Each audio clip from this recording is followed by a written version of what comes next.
오늘 주신 하나님의 말씀은 야고보서 3장 13절에서 18절까지의 말씀입니다. 너희 중에 지혜와 총명이 있는 자가 누구냐? 그는 선행으로 말미암아 지혜의 온유함으로 그 행함을 보일지니라. 그러나 너희 마음속에 독한 시기와 다툼이 있으면 자랑하지 말라. 진리를 거슬러 거짓말하지 말라. 이러한 지혜는 위로부터 내려온 것이 아니요 땅 위의 것이요 정욕의 것이요 귀신의 것이니 시기와 다툼이 있는 곳에는 혼란과 모든 악한 일이 있음이라. 오직 위로부터 난 지혜는 첫째 성결하고 다음에 화평하고 관용하고 양순하며 국률과 선한 열매가 가득하고 편견과 거짓이 없나니 화평하게 하는 자들은 화평으로 심어 의의 열매를 거두느니라. 아멘. 우리는 새 소명에 대한 생각을 깊이 하고 있습니다. 오늘은 6번째 주일로 하늘의 지혜를 얻는 것을 우리의 소명으로 삼으면 좋겠다 하는 마음으로 우리 말씀을 같이 보겠습니다. 이제 눈치를 좀 채셨겠지만 이 소명이라고 하는 것은 크고 거창한 것이 아니라 우리 일상생활 속에서의 그 신앙의 자세, 신앙의 형태가 변해가는 것을 의미하는 것이죠. 그게 훨씬 더 중요하고 그것을 더 하나님께서 바라고 계신다라고 하는 것을 우리가 함께 깨닫고 또 실천해 나가면 좋겠습니다. 세계적인 종교들이 생겨난 그런 그 지역들을 보면은 이상하게도 대부분 같은 지역입니다. 인도만 해도 브라만교로부터 시작을 해서 힌두교 그리고 나중에 거기에서 불교가 생겨나서 힌두교와 불교의 성지가 인도같이 그렇게 이제 되어 있죠. 또 팔레스틴 지역에서 많은 종교들이 생겨납니다. 유대교를 비롯해서 기독교 그리고 이슬람까지. 예루살렘에 가면은 그 예루살렘 그 도시가 세 종교의 성지입니다. 그래서 서로 그 예루살렘을 점령하려고 애를 쓰죠. 같은 지역에서 같은 종교들이 생겨났기 때문에 그렇습니다. 그런데 그중 특별히 인도에서 생겨난 종교에 비해서 팔레스틴 지역에서 생겨난 종교들이 분쟁이 좀 심합니다. 아마 이제 생각을 해보시면 그래 좀 그럴 거야라고 정확한 통계는 아니지만 그래도 그렇게 생각을 심정적으로 하실 것입니다. 이 팔레스틴 지역에서 생겨난 종교들은 타 종교와의 분쟁도 심할 뿐만 아니라 그러니까 이제 기독교와 이슬람 종교가 다른 그 종교들끼리 굉장히 많이 이제 싸우죠. 그뿐만이 아니고 자기네 종교의 내부적 종파 분쟁도 굉장히 심한 편입니다. 예를 들어서 같은 하나님 또 같은 예수님을 믿는 천주교와 개신교 엄청난 피비린내 나는 싸움을 하고 있고요.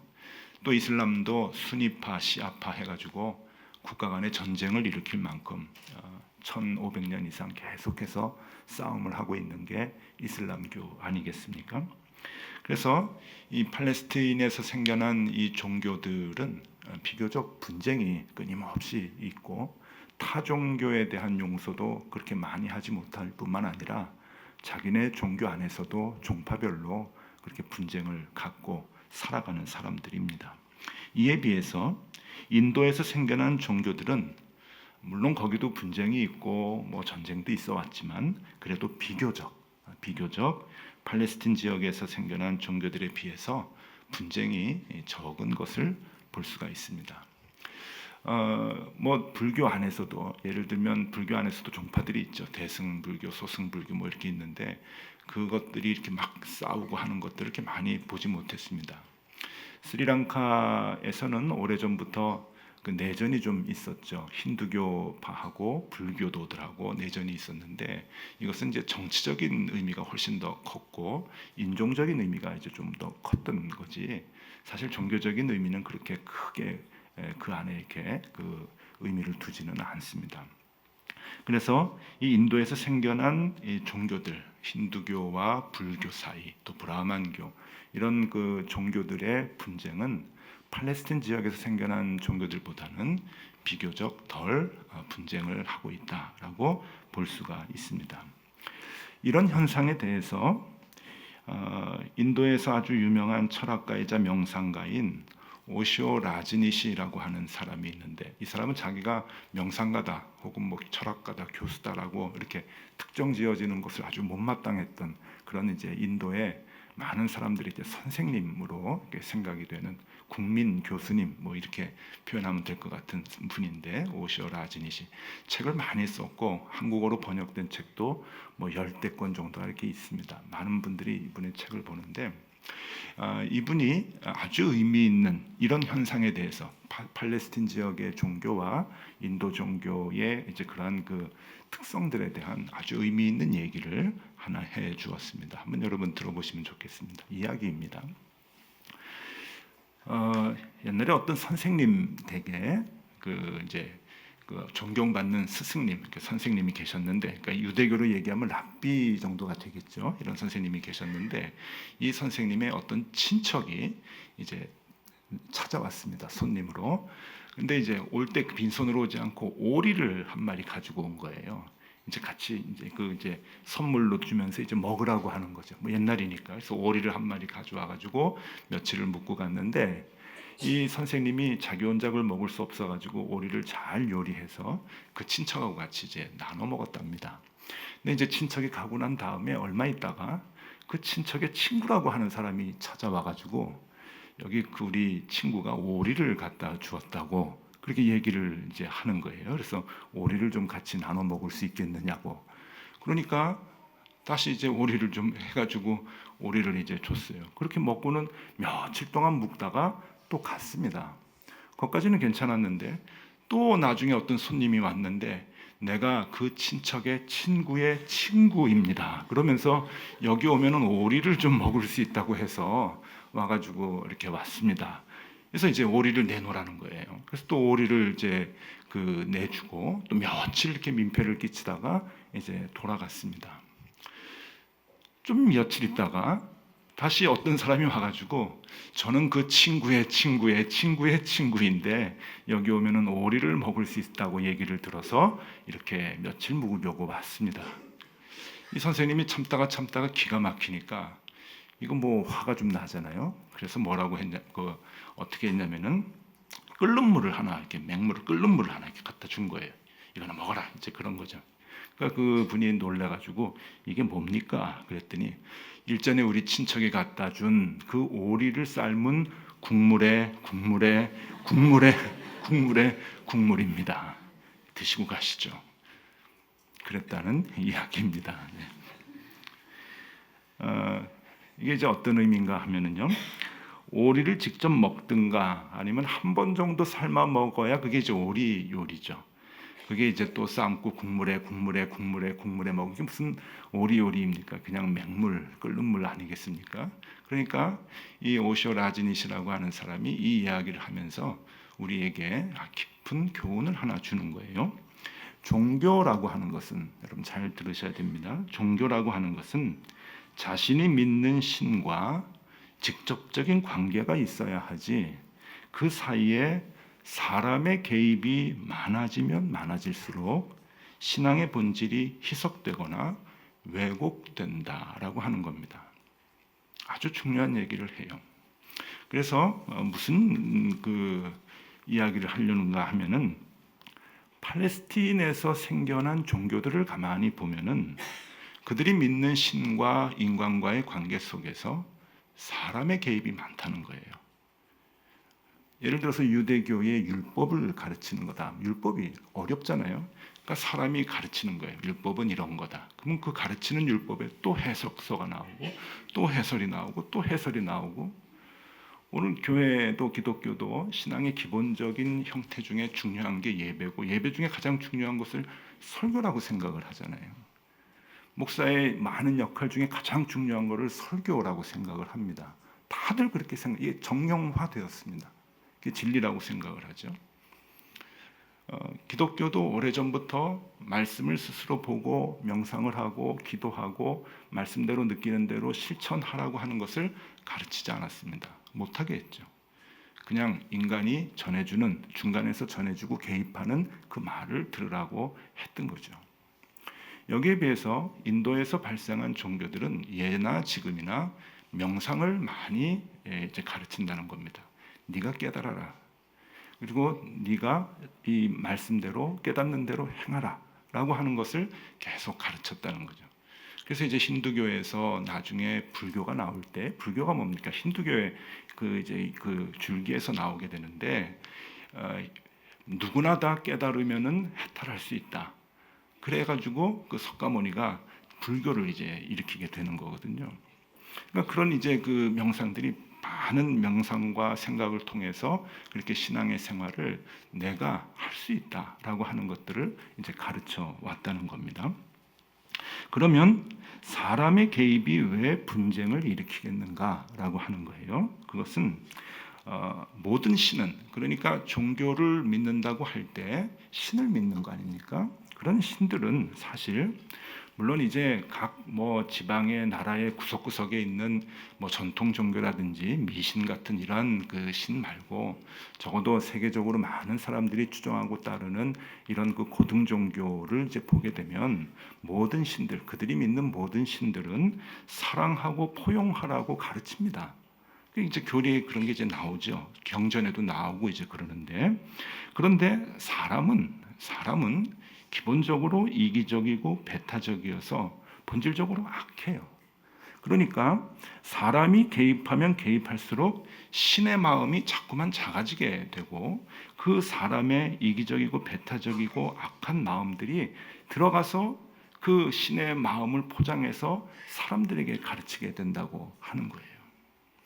그게 아주 그래서 사람이 개입이 많이 되면 될수록 이 분쟁을 조장하고 분쟁을 일으키는 종교가 될 수 있다라고 하는 거죠.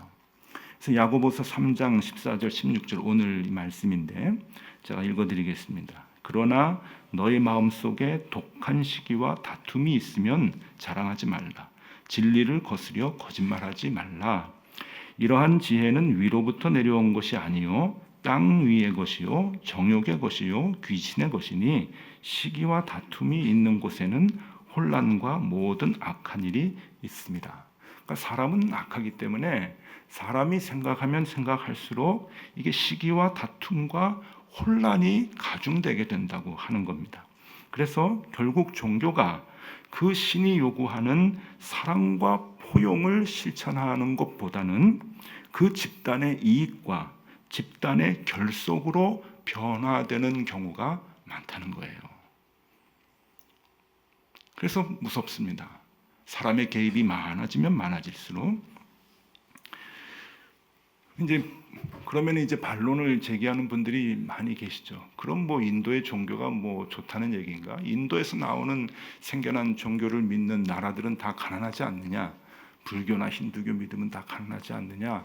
그렇게 얘기할 수 있어요. 그런데 여기에 대해서 여러분 인도 사람들은 뭐라 그러냐면은 우리는 옛날부터 진리를 추구했기 때문에 돈이 인간을 행복하게 만들어준다고 하는 것을 믿지 않았다. 돈이 인간을 행복하게 만들어준다고 하는 것을 우리는 생각하지 않았다. 그래서 돈을 추구하지 않은 것뿐이라는 거죠. 그러니까 가난한 거죠. 그래서 반문을 하는 거예요. 그래서 너희 돈이 많지 행복하더냐 그러는 거예요. 여러분 돈이 좀 있으십니까? 행복하세요?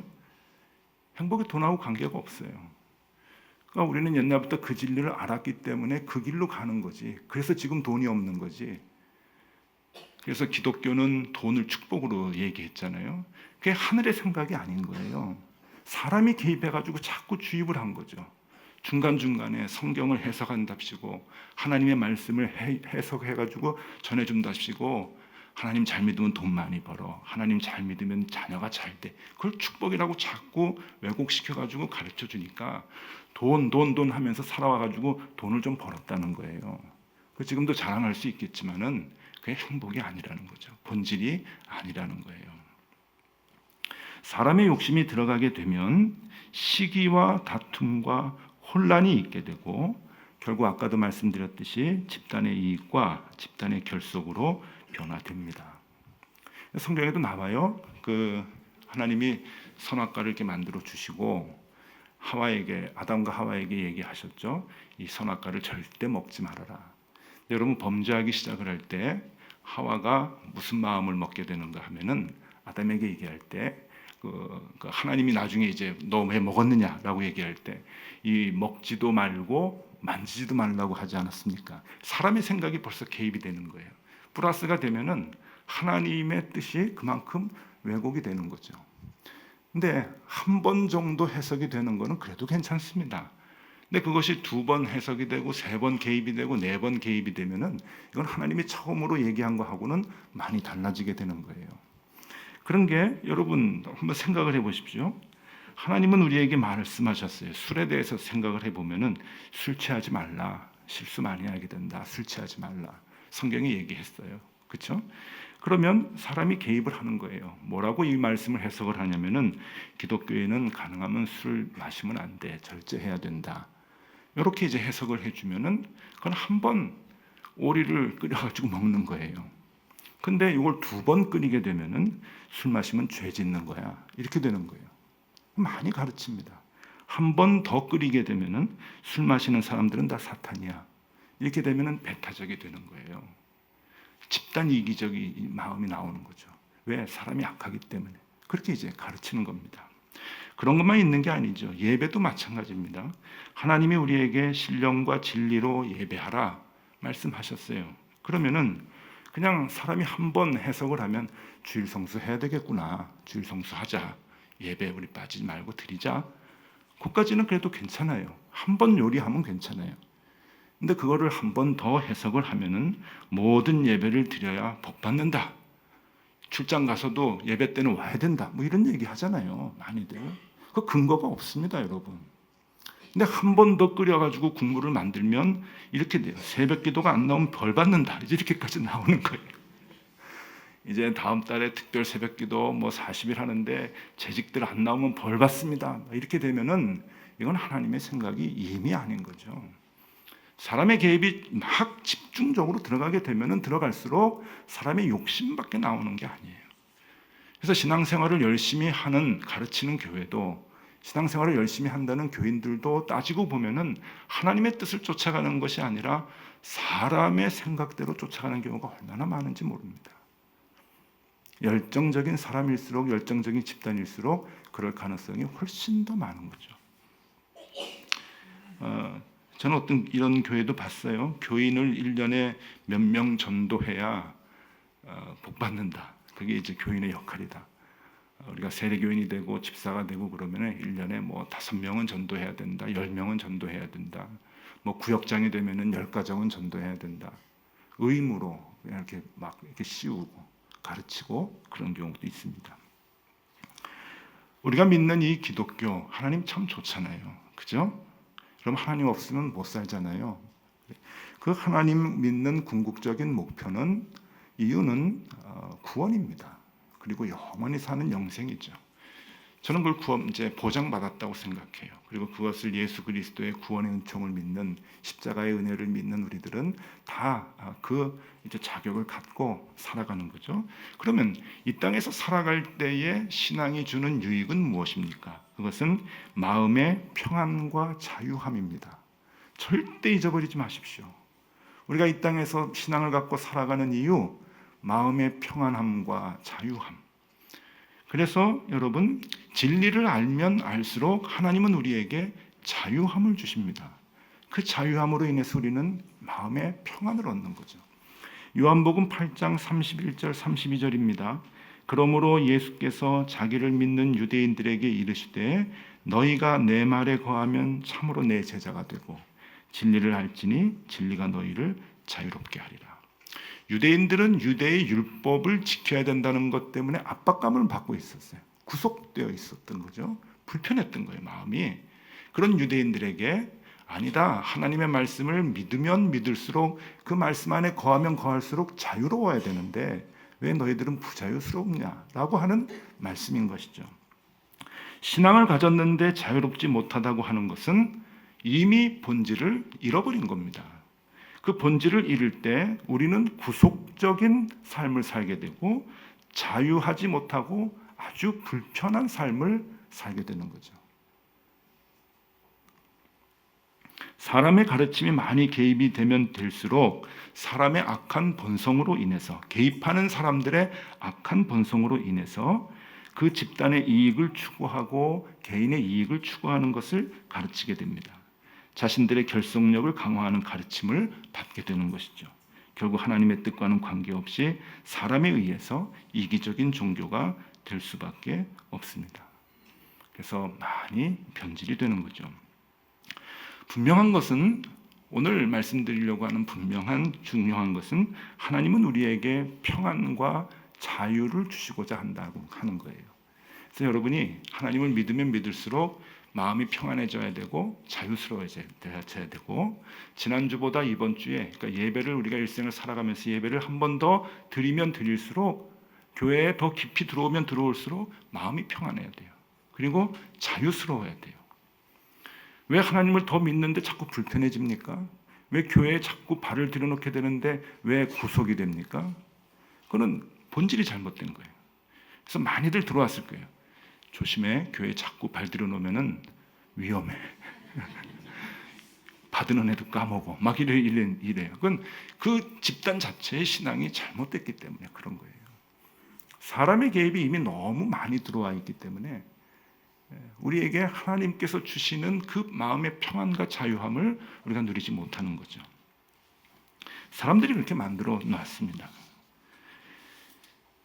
교회에 다니면 사람들이 이렇게 말을 많이 해요. 이제 새신자를 데리고 왔어요. 교회에서 전도해라. 그러니까 이제 전도해가지고 왔는데, 와서 이제 교회에서 가르치는 거죠. 교인이 되면은, 등록을 하면은 11조 해야 돼.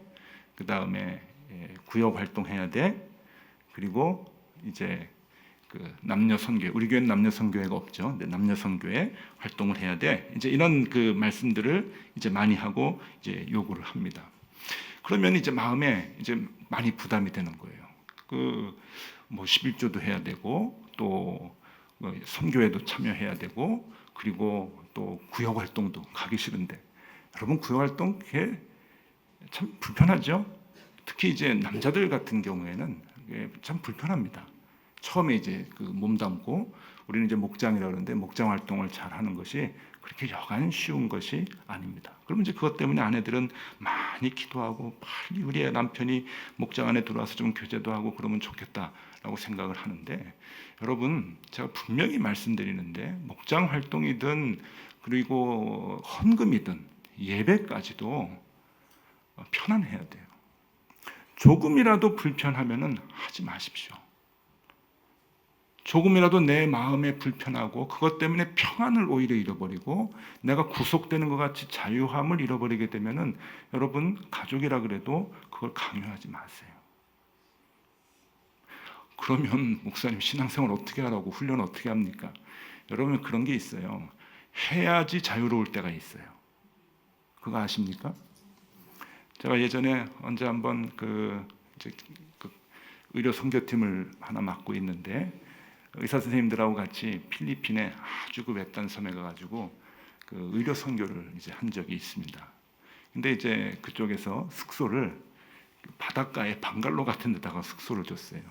그 이제 현지인들은 그런데 이제 많이 이제 여관 같이 잡아놓고 이제 잠을 자는 것 같아요. 근데 방갈로에다 이렇게 했는데 그 운치 있더라고요. 방갈로는 뭐 아주 시설은 형편없는 건데 거기에 들어가서 이제 잠을 자는데 파도 소리가 들리고 아주 좋아요. 근데 우리 그 의사 선생님들 중에 한 분이 마라톤 선수가 있었습니다.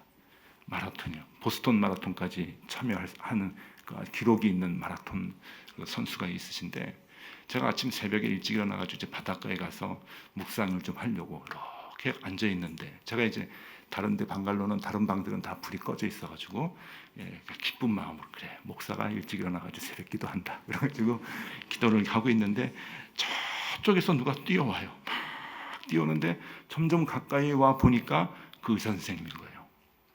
새벽에 뛰신 거예요. 이미 한 바퀴를 돌고 숙소로 이제 오시는 거예요. 땀이 쫙 나서. 그래서 왜 이렇게 아침부터 뻘짓을 하십니까? 뻘에서 하는 거니까. 이제 왜 뻘짓을 하십니까? 이제 그랬더니 자기는 아침에 뛰지 않으면 하루가 상쾌하지 않대요. 여러분, 아침에 새벽 기도로 시작하지 않으면 하루가 풀리지 않는 분들이 계셔요. 그건 신앙의 불량이에요. 11조 헌금을 하지 않으면 찜찜해가지고 부자유스러운 분들이 오히려 계십니다. 믿음의 불량이거든요. 그럴 때 하는 거예요. 그러니까 신앙생활은 모든 게 다 자유로워야 되는 거예요. 11조 헌금을 해서 내가 부자유스러움을 하지 마십시오. 그러나 11조를 안 해서 부자유스럽다면 그때는 하시는 거예요. 예배도 마찬가지고 목장 모임도 마찬가지고 그리고 교회 내에서 부서의 봉사도 마찬가지입니다. 그러니까 모든 것은 하나님과 나의 관계에 있어서 하나님이 주시는 평안과 자유함을 누리는 게 중요한 거죠. 하나님 때문에 내가 뭔가 부자연스럽고 교회 때문에 뭔가 힘들다, 교회 때문에 뭔가 불편하다, 교회 때문에 내 마음에 평안이 없다, 그러면은 신앙생활을 다시 점검을 해야 되는 거예요. 그래서 내 마음에 평안이 있고 내 마음에 자유함이 있어야 얼굴에 기쁨이 나오는 거죠. 그런 표정이 있는 교회가 좋은 교회거든요. 여러분, 신앙생활에 있어서 사람의 말을 많이 듣지 않는 것이 중요합니다. 그런 의미에서 저도 많이 가르치는 것을 삼가해야죠. 그냥 한 번 정도 요리해 주는 게 좋은 거예요. 성경에 있는 말씀이 여긴 이런 뜻입니다. 이런 뜻입니다. 거기에 사람의 개입이나 교회의 정책이 막 들어가기 시작을 해서 이렇게 가야 된다, 저렇게 가야 된다, 또 새로운 룰들을 만들어 버리면 그건 국물입니다. 국물이지 하나님의 뜻이 아니에요. 하나님의 뜻은 무엇입니까? 야고보서 3장 17절 18절 오늘 분명히 얘기하셔요. 오직 위로부터 난 지혜는 첫째 성결하고 다음에 화평하고 관용하고 양순하며 긍휼과 선한 열매가 가득하고 편견과 거짓이 없나니 화평하게 하는 자들은 화평으로 심어 의의 열매를 거두니라. 하나님 분명히 말씀하시거든요. 성결해라, 화평해라, 관용해라, 양순해라, 긍휼을 베풀어라, 편견을 갖지 말아라, 정직해라. 그러면 여러분 그냥 그대로 묵상하시고 이 말씀을 깨닫는 대로 행하시면 되는 거예요. 사람의 가르침이라는 게 개입될 여지가 없어요. 여기서 화평이라고 하는 것은 에이레네라고 하는 단어를 썼는데 하나님과의 화평과 인간과의 화평 둘을 다 의미하는 얘기입니다. 그러니까 하나님을 믿으면 믿을수록 하나님께서 우리에게 하나님과 가까워져라, 그리고 인간 사이 속에서 인간관계에서 가까워져라, 그렇게 이제 얘기를 하시는 거죠. 그러면 화평하기 위해서 애를 쓰는 거예요. 남을 더 관용하고 사랑하고 그 일에 힘을 쓰는 거죠. 다른 가르침이 들어갈 게 있습니까? 지난 화요일 날 PD 수첩을 아마 다 보시지 않았나 생각이 드는데 명성교회에 대한 이제 고발성 프로그램인데 돈 얘기도 그렇고 이제 우상화하는 것도 그렇고 다 이미 알던 얘기입니다. 이제 저는 거기에 대한 멘트는 할 필요 없다고 생각을 하는데 제가 이제 그 영화가 아니죠. 그 PD 수첩 프로그램을 보면서 마음이 하나 조금 이렇게 좀 안타까운 것이 하나 있는데 그게 뭔가 하면은 이제 설교를 이제 준비하면서 이 시각으로 보는 거예요. 이 명성교회가 하나님의 교회인데 자꾸 배타적 집단으로 변해가는 거예요. 자기네 교회와 이 땅의 다른 교회를 자꾸 다른 믿음의 세계로 바꿔나가는 게 이게 안타까운 거예요. 그 왜 그런지 아십니까? 그 교회의 사람의 생각, 사람의 이익, 사람의 가르침이 자꾸만 개입이 되니까 하나님께서 얘기하시는 너희는 될 수 있는 대로 화평해라, 그리고 너희는 사랑하라, 관용을 베풀어라라고 하는 이 직접적인 가르침이 자꾸 가려지는 거예요. 그래서 여러 가지 이유를 가르치면서 똑같은 믿음의 공교회를 자꾸 배타적으로 만드는 거죠. 사탄이라고 얘기하잖아요. 그게 이제 안타까운 거예요. 그게 사람의 가르치면 그만큼 무섭습니다. 어떻게 똑같은 교회인데 여기는 이렇게 가르치고 저기는 저렇게 가르칩니까? 예, 많아요. 그 이유를 아시겠죠? 이제요. 사람의 개입이 들어가기 시작하면 그렇게 되는 거예요. 오늘 하나님은 우리에게 분명히 말씀하십니다. 로마서 12장 18절 할 수 있거든 너희로서는 모든 사람과 더불어 화목하라. 히브리서 12장 14절 모든 사람과 더불어 화평함과 거룩함을 따르라. 이것이 없이는 아무도 주를 보지 못하리라. 마태복음 5장 9절 화평케 하는 자는 복이 있나니 그들이 하나님의 아들이라 일컬음을 받을 것이며. 하나님의 말씀은 단순하고 분명합니다. 그 말씀을 묵상하며 깨달은 대로 여러분의 것으로 만들고 실천하시면 됩니다. 그래서 화목으로 인해서 마음의 평안을 얻고 자유함을 얻는 그러한 신앙생활을 여러분들의 삶 속에서 하루하루 해나가실 수 있기를 간절히 소망합니다. 기도하겠습니다.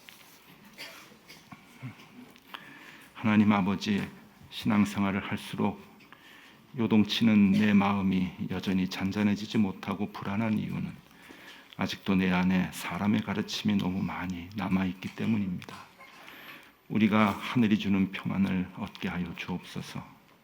하나님, 위의 것을 찾으며 하늘의 지혜를 얻어 언제나 주님으로 인해 진리로 인해 내 마음이 자유하게 하여 주시옵소서. 화평의 사람이 되게 하여 주시옵소서.